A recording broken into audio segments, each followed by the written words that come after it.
Oy, sa tong panahon karon daghan na kaayoy mga namaligya og mga donut.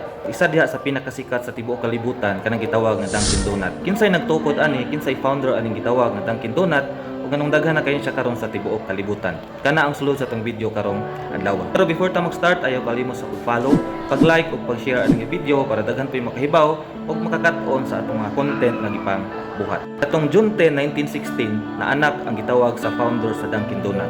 Siya si William Rosenberg. Anak siya dito sa Massachusetts sa United States of America. Sa una, ang pamilya ni William Rosenberg is nagitawag nga tindahan, grocery store, pero wala ni siya nilambo kay kini ni sirado tungod sa gitawag nga Great Depression atong 1930. Mao nang napugo si William Rosenberg na manarbaho bisag linghod pa iyang edad. Grade 8 pa iyang grado ato pero nagsugod na siya pangita og trabaho. Kay mao lagi nalugi ang ilahang tindahan. Iyang trabaho sa una katong gamay pa is nahimo siyang telegram delivery boy sa Western Union ug nahimong sales manager sa usa ka ice cream company. Sa una katong World War II dito sa shipyard sa Boston, napansin ni William Rosenberg na nagtuyok-tuyok ng mga food cart na namaligya og mga pagkaon. Ug dito siya naka-idea ug iyang gisundog na mamaligya pod og igato. So iyang gibuhat naman siya mga savings pod nga naitago ug nangutang ko siya kwarta is nagpalit siya og kanang gitawag nga old truck ug iyang gi-convert sa gitawag nga food cart. So karon na food cart si William Rosenberg ug iya kining gihatagan og pangalan na ILSC. Ug pasabot International Luncheon Services Company. So man ni pinakaunang kumpanya na gitukod ni William Rosenberg, food cart pa nga namaligya og mga pagkaon. Yung ginabuhat ani is mopisto siya dito sa mga lugar, sa mga pabrika nga daghay tao kay dito siya mamaligya. Paglabay sa panahon, iyang napansin na dakog porsyento sa iyang ginamaligya ang mga nahalin is kanang gitawag na mga donut o kanang kape. Maunang katong 1948, wala na siya nag food cart is nagtukod na din siya gitawag nga restaurant. Kini nga restaurant is Donut and Coffee Restaurant. Kini siya gitukod dito sa Quincy, Massachusetts. O gitawag ni kini nga Open Kettle. Katong 1950 na day gitawag nga Dunkin Donut. Pero ang pangutana ron nganong Dunkin Donut may pangalan sa ilang kumpanya. Tungod kay napansin nila na mga tao sa una kumakaog donut is ginabutang o ginasawsaw nila kini sa gitawag nga kape.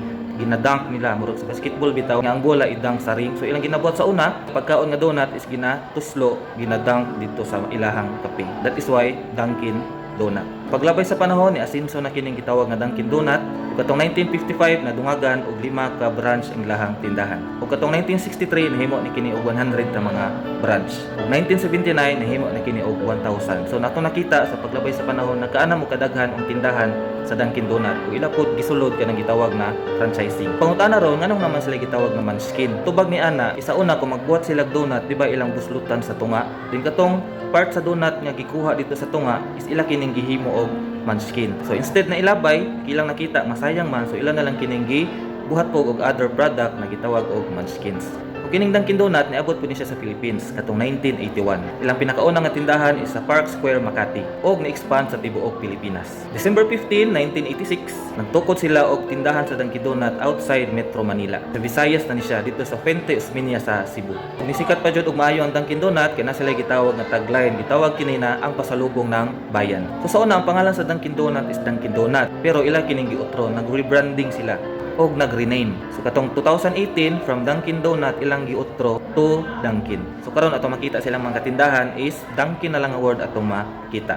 Karon sa tibuok kalibutan sa 42 ka mga nasod na anay gitawag nga almost 13,000 mga branch sa Dunkin Donut. So unta na may na-learn og isa gamay sa atong video karong adlaw about sa Dunkin Donut nga gitukod ni William Rosenberg. Daghang salamat sa pagtan-aw, hantod na pud sa sunod. Bye. Follow for more.